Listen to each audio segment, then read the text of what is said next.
Guys, sorry for starting this video from the bad news, but here is the Ukrainian Neptune missile, which was hit by Russian Iskander recently. It happened in Zaporizhia Oblast. We have this video from the Russian surveillance drone. Definitely it's very close to the system. It fired one of the missile and was ready to launch the second one, but there was the strike very close to the vehicle, however not exactly at the vehicle. You can see the trace from the shrapnel in this area. So of course the vehicle was hit, and later on this engine, the booster engine, started to operate. It was triggered by the shrapnel coming from Iskander. As you may see, all around there is some sort of the fog. Those are small particles, tiny little metal parts which are in there in Russian Iskander. They hit everything all around, but the missile itself, I don't see that it kaboomed really. It was damaged, the system itself, but kaboom didn't happen. And I just hope that the armor of the cockpit and the cabin stopped the shrapnel coming from the Iskander missile. For now, I do not have the information about the crew of the system, whether they're okay or not, but for sure Ukraine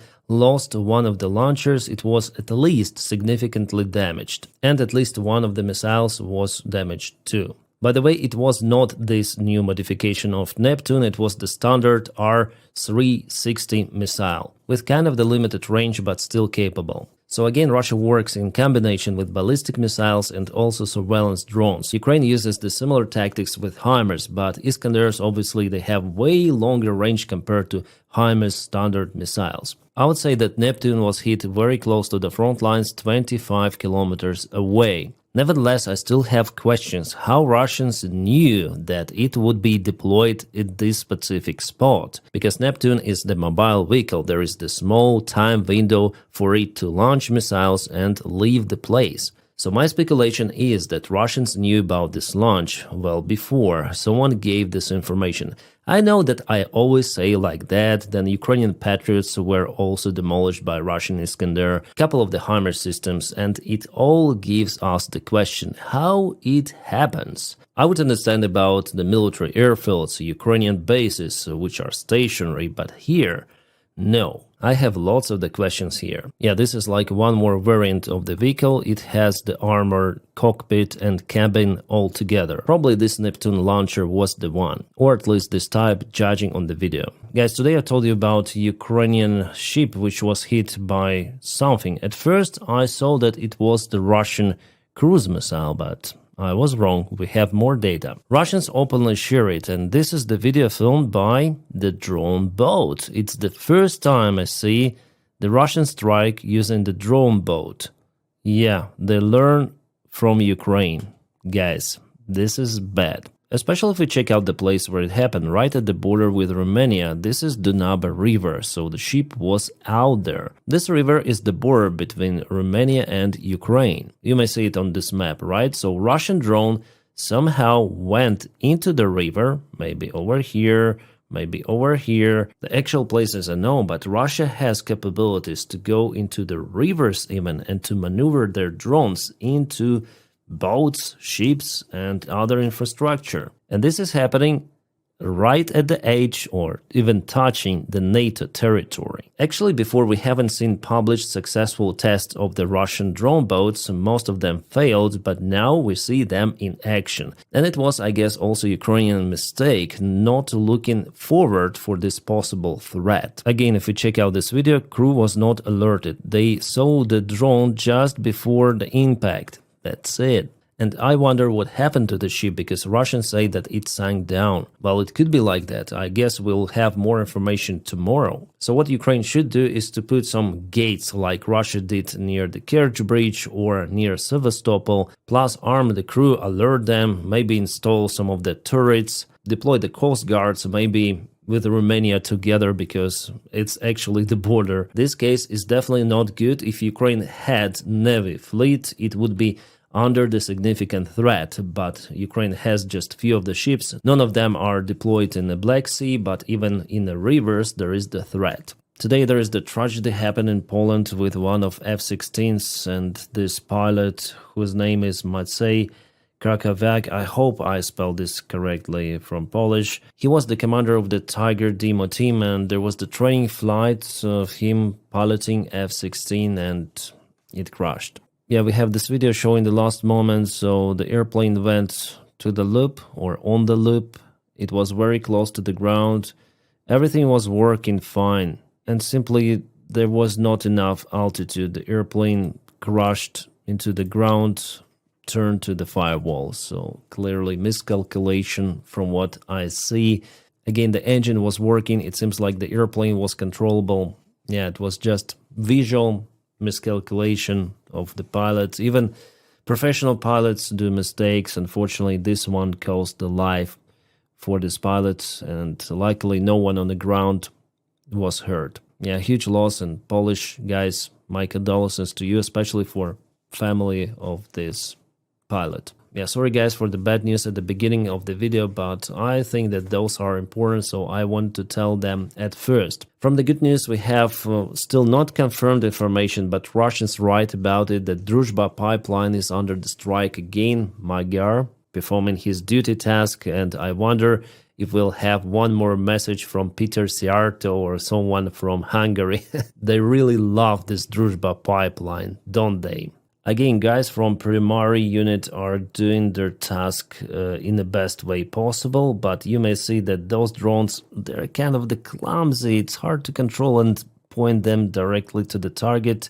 It's kind of hard to tell whether they made it, but I think they did. So I would work on stability of the drones. Maybe there is the problem with the signal. Maybe there is several milliseconds delay for transmitter or receiver, but yeah, it's not very stable. Our Ukrainian experts and Russians also, they say that those drones sometimes miss the targets and fly over to the sides, but most of the drones, after all, hit the target. It is also hard to confirm the strike because you don't have surveillance drone flying nearby correcting the FPV drone of the classical airplane type flying to the target, so it's really hard to coordinate precise strike. Nevertheless, sometimes Ukraine is very successful with those. Guys, here I want to put extra attention for the false information stated in many of the Ukrainian and pro-Ukrainian channels. Unfortunately, yeah, it was not confirmed at first and was posted. I also believed in that and shared it in my last video, but here I want to dismiss the fake that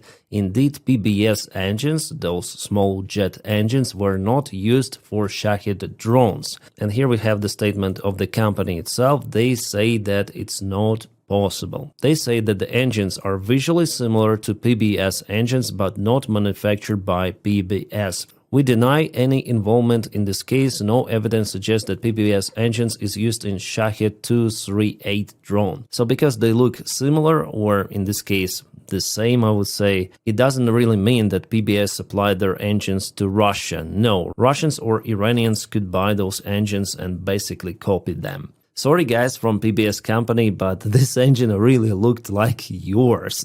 Even the same color print, I would say. So it was really easy to believe in that, but if you stated you didn't supply those things to Russia, well, I believe you. I guess everyone believes. And as a variant, there could be that someone bought your engines somehow and supplied them to Russia via the third countries. It could be one of those scenarios. And I guess still we need to open up the engine and check out the markings, whether it fits your production or not.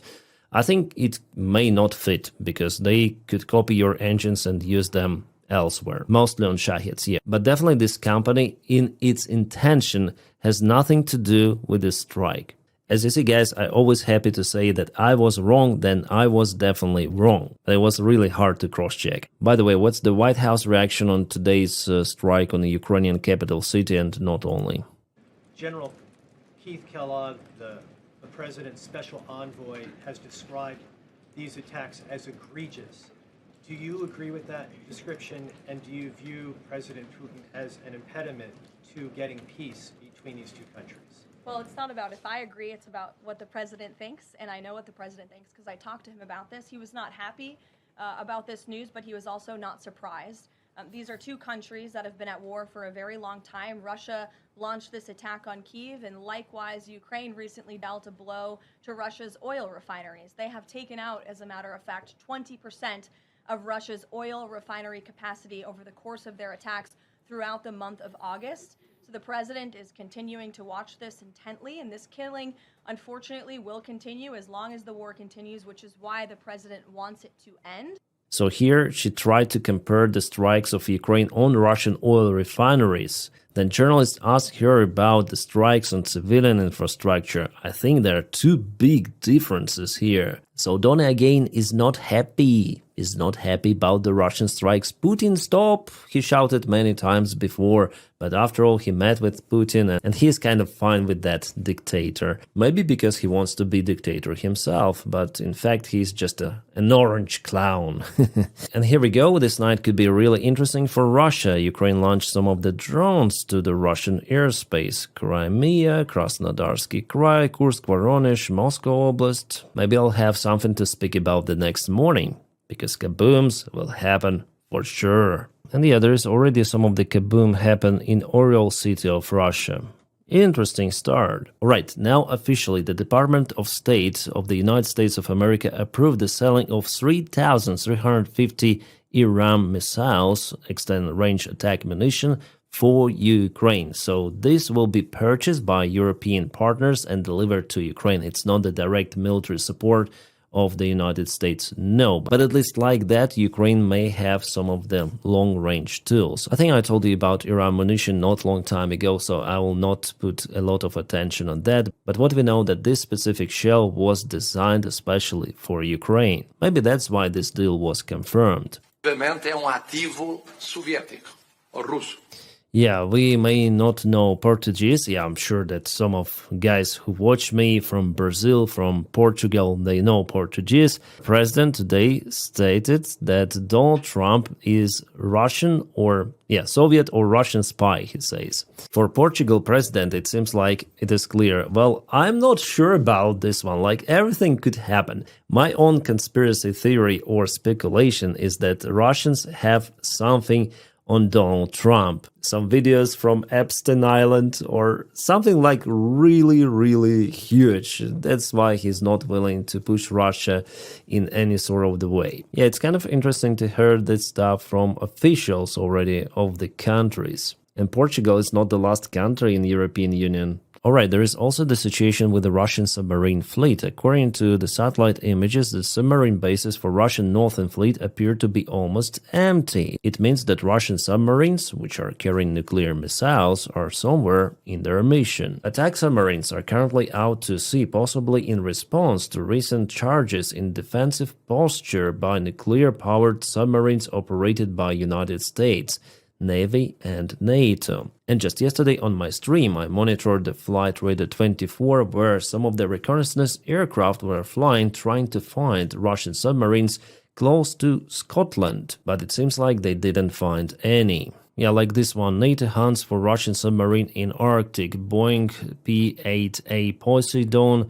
Yeah, probably this smaller one, and this bigger one, well, it's an air tanker. A very precise article, I would say, from The Atlantic. Did the White House not understand what Putin was really offering? And here they say what I tell you in my videos, that demands for Russia is for Ukraine to capitulate, to give up own territories for Russia, which yet not been occupied by Russian forces. In the article they tell that Trump definitely wants to stop this war, but he doesn't care how.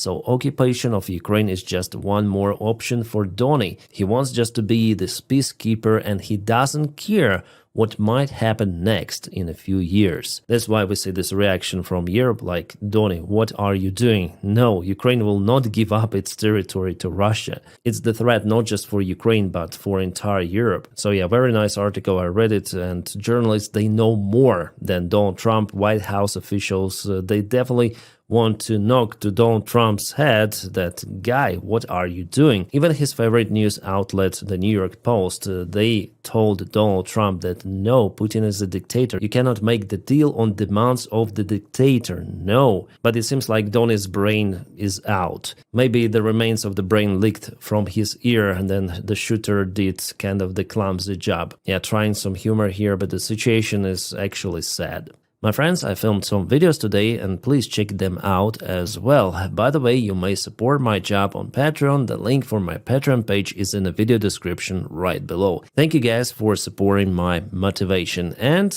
I wish you all a peaceful sky wherever you are and have a great time.